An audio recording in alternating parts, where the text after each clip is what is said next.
Dakordim sa i takon marrëveshjeve ndërkombëtare dhe këtu unë besoj që të dy palët përsërisë edhe një herë kanë gabuar në procedim të kësaj çfarë. Polarizimi i skajshëm në skenën politike të Kosovës normalisht po i sjell dëm vazhdimisht vendit, sepse edhe më herët ka pas polarizim, po jo kaq të skajshëm.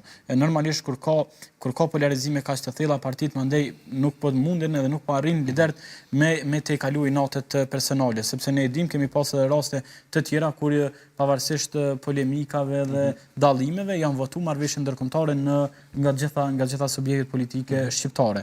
Por tash jemi në një situatë të polarizimit të thellë edhe politik e partijake, po edhe shoqëror që vazhdimisht po i sjell faktikisht edhe dëm edhe vendit. Softolli tashmë kur kuvendi edhe u shpërnda, kanë mbetë 2 data rrjedhimisht të cilat do të mund që të mbashin zgjedhjet e parakoshme të jashtëzakonshme që i bie data 21 edhe data 28, data këto për cilat partitë politike edhe dhanë preferencat e tyre para pak qastesh kur dolën të prononcoheshin para medjave. Nga Guxov, Aton Peci tha se e duara do ishte data 28, ndërsa nga Partia Demokratike e Kosovës ZAK-ja u deklaruan se preferojnë, si dhe nisma social-demokratë u deklaruan se dëshirojnë datën 21, e shohin më të përshtatshme. Faktikisht kjo mbetet në kompetencën e presidencës sa i përket datës së zgjedhjeve, por duke ditur preferencat e presidentës në vazhdimsi që ka qenë pro kërkesave të lëvizjes vetëvendosje dhe ju ka nënshtruar në një farë formë se kjo presidente ka qenë nënshtruar ndaj Albin Kurtit, konsideroj dhe besoj që data e zgjedhjeve do të jetë data 28, por presidentja pse ky insistim? Kam fjalën pse ndoshta do po normalisht lëvizja vetëvendosje është parti politike. Lëvizja vetëvendosje është parti politike e cila pret vota shumë nga diaspora.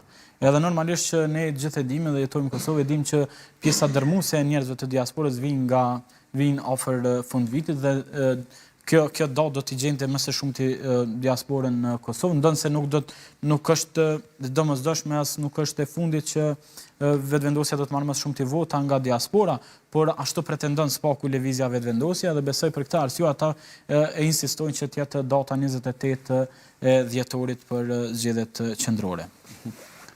Rajet, mund të jetë kjo ndoshta arsyeja pse data 28 ndoshta edhe preferohet më shumë nga përfaqësues të lëvizjes vetëvendosje, pa edhe Pecin nga Guxoj i cili shpreh haptas këtë dëshirë.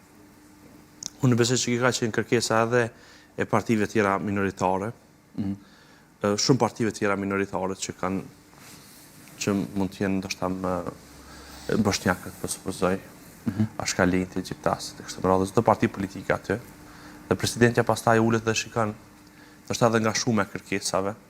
Dhe kjo nuk është se kush apo kërkon më shumë, por ka 2 aspekte. Aspekti i parë politik, pragmatik, dhe aspekti i dytë normativ. Politik është atë që ta gjeni me të drejtë. Se kur mund të vije, po supozoj, një kontingent votuesish që vijnë nga diaspora që bëjnë diferencën. Sepse partitë politike në mënyrë të vazhdueshme kanë parë diasporën si një mundësi për bërë rezultat në Kosovë. Lëvizja vetëvendosje e ka shumë të afërt raportin me diasporën, por së fundmi edhe partitë e tjera politike kanë parë edhe në zgjedhje të tjera, të cilat edhe Lidhja Demokratike e Kosovës ka pas shumë vota në diasporë. Dikush e përmendis që janë manipuluar e kështu me radhë, por Komisioni Qendror i Zgjedhjeve i certifikoi ato rezultate.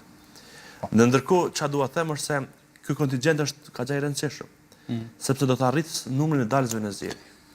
Arritja e dalësve në zgjedhje do të përcaktoj pastaj edhe pragun e kalueshmërisë për partitë politike.